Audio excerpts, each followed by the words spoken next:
Hey, good morning. Christy Mattoon here from Mind Rewire. I am just sitting here enjoying a fire. It's probably about 4:30 in the morning. And I'm always sitting here reading at this hour and doing my work.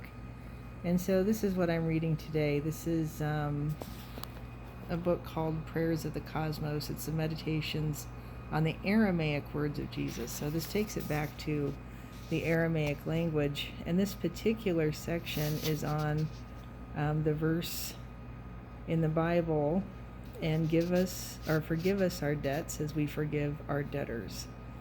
And when you read that verse, it always is just kind of heavy feeling, because there's a lot of debt, I suppose, and a lot of forgiveness that people think they have to do. And so this verse doesn't really help you out a whole lot. It tells you to do what you know that you should do, but it doesn't tell you how to do it. Here is the original language written, absolutely beautiful. And then here is it spelled out in English, or in our letters. And I won't even try to read that, but I'll let you look at it for a second, because it's quite amazing. All right, let me read this to you. So this is the verse, and forgive us our debts as we forgive our debtors. We get one line. Here's what the original language meant. Loose the cords of mistakes binding us.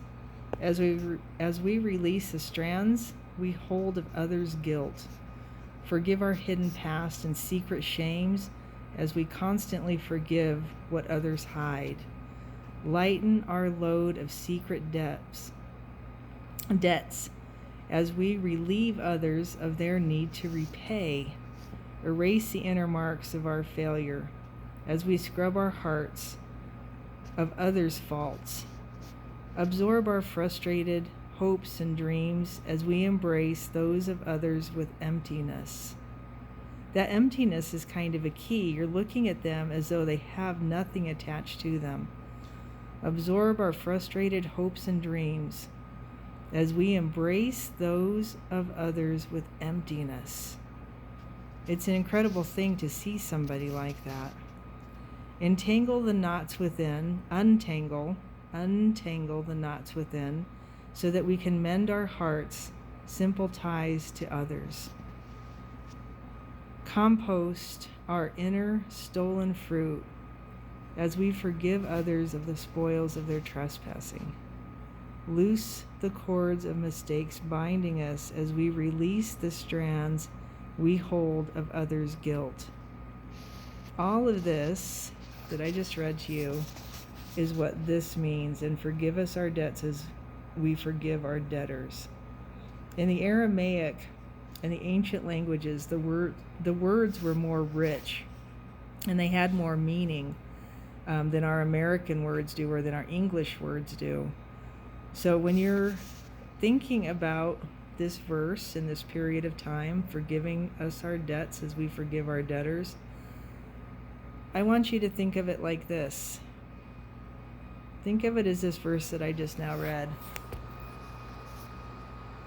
I think a lot of times the earthly sense of blessings it's a lost thought. It's kind of a lost art. So this line asks for a deeper letting go, a deeper forgiveness. When you read this, when you listen to me read this, come into a sense of compassion first. Feel compassion inside your heart, and then read through this. This is another gift that we can give one another, an opportunity to let go of mistakes that tie ourselves to one another and tie others in knots. This trespassing that we release is not only against one another, but also against the earth and all creatures. It's a forgiveness of everything. Besides the word forgive, the root of the first word in the Aramaic, and the first word is this W word right here, washbulan,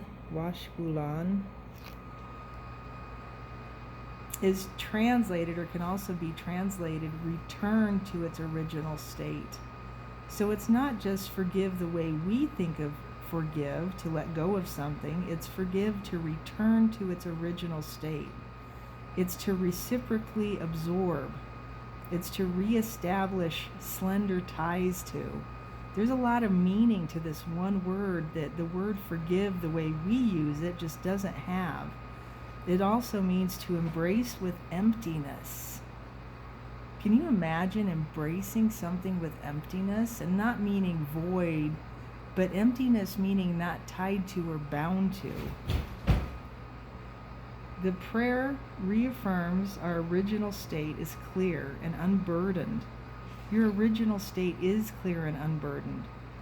When we are, where we slender our ties to creation, we are based on mutual releasing.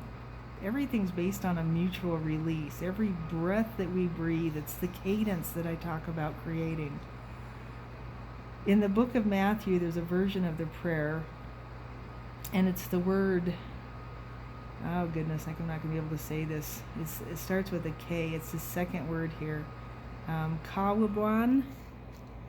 I've been working on this. The second word, that word right there. The second word is translated as debts or offenses from the Greek. Its alternative meaning is hidden past or secret debt, hidden, stolen property, or any other inner fruit that affects the intelligence and the soul negatively. In this version of the prayer in Luke, which is where this one came from, the word katuan is used and usually translated as sins. From the Aramaic, it could be rendered also as failures, mistakes, accidental offenses, frustrated hopes. Do you know a sin can be a frustrated hope? An entangled thread. The latter implies that some mending or restoration is needed.